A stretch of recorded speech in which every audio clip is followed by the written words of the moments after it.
अस्सलामुअलैकुम। तो आज की इस वीडियो में मैं आपको जिस मेडिसिन का रिव्यू करवाने जा रहा हूँ वो है ओमेज़ोल कैप्सूल।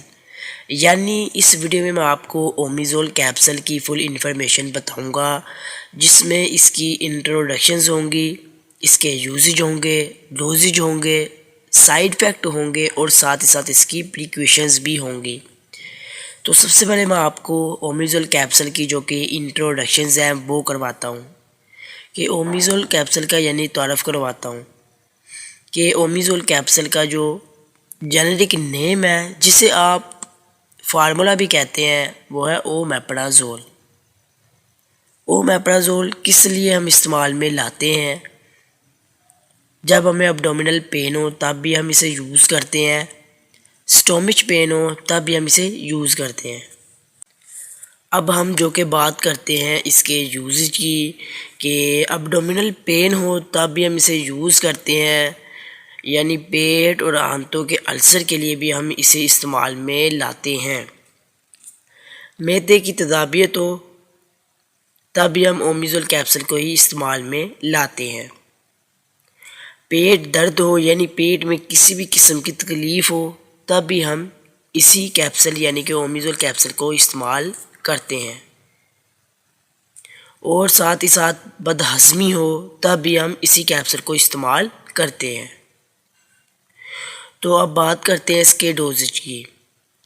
तो जो इस्तेमाल करने का तरीका है कि आपने किस टाइम से लेना है, तो यार इसको आपने खाना खाने से आधा घंटा पहले या 15 मिनट पहले आपने इस कैप्सूल को पानी के साथ खाना है। उसके बाद आपने जो भी है अपना खाना वगैरह खा सकते हैं। मगर आपको एक और चीज़ बताता चलूँ कि आपने किसी भी किस्म की मेडिसिन का इस्तेमाल अपने डॉक्टर के मशवरे से करना है, यानी वो आपको बताएंगे कि आपने किस तरह और किस टाइम इस कैप्सूल को इस्तेमाल करना है। ओमेज़ोल कैप्सूल की जो कि मैंने आपको इंट्रोडक्शंस करवा दी हैं, इसके यूजेज बता दिए हैं, इसके डोजेज बता दिए हैं। अब मेन जो हमारी है बात वो है प्रिकॉशंस पर कि एहतियाती तदबीर क्या है, कि हम किस एहतियात पर रख कर इस कैप्सूल को ले सकते हैं, यानी ऐसी कौन सी अलामत या कौन सी ऐसी मेडिसिन है जिनके साथ हम इस कैप्सूल को यूज़ नहीं कर सकते। तो सबसे पहले हम अलामत की बात करते हैं कि कौन से ऐसे अलामत हैं जिनकी वजह से हम इस कैप्सूल को यूज़ नहीं कर सकते। गुर्दों और जिगर में प्रॉब्लम हो तब भी हम इसी ओमेज़ोल या ओमेप्राज़ोल के कैप्सूल को यूज़ नहीं कर सकते। हाइपर सेंसिटिविटी हो तब भी हम इसे इस्तेमाल नहीं कर सकते।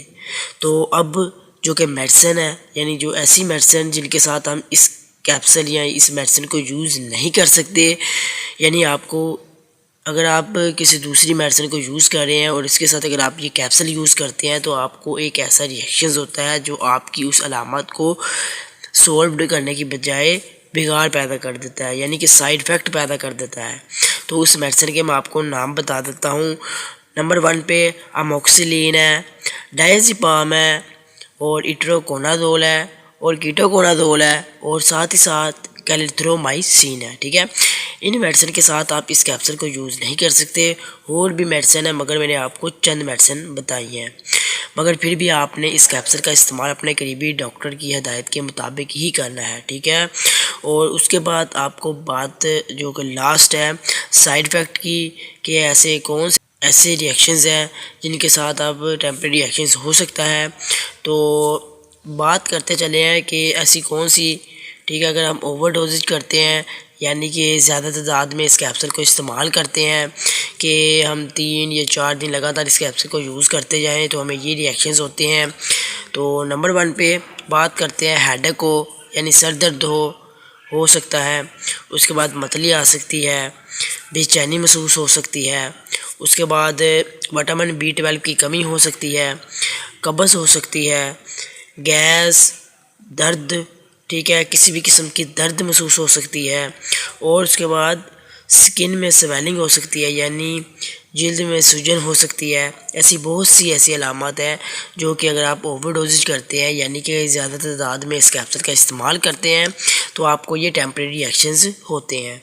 तो इसलिए हम आपको बार बार यही कह रहा हूँ कि आपने इस मेडिसिन या किसी भी किस्म की मेडिसिन का इस्तेमाल अपने डॉक्टर की हिदायत के मुताबिक ही करना है, ताकि वो आपको बता सकें कि आपने किस टाइम किस सही वक्त पर और किस मेडिसिन के साथ आपने इस कैप्सूल को खाना है और किस मेडिसिन या अलामत पर आपने इस कैप्सूल को यूज़ नहीं करना।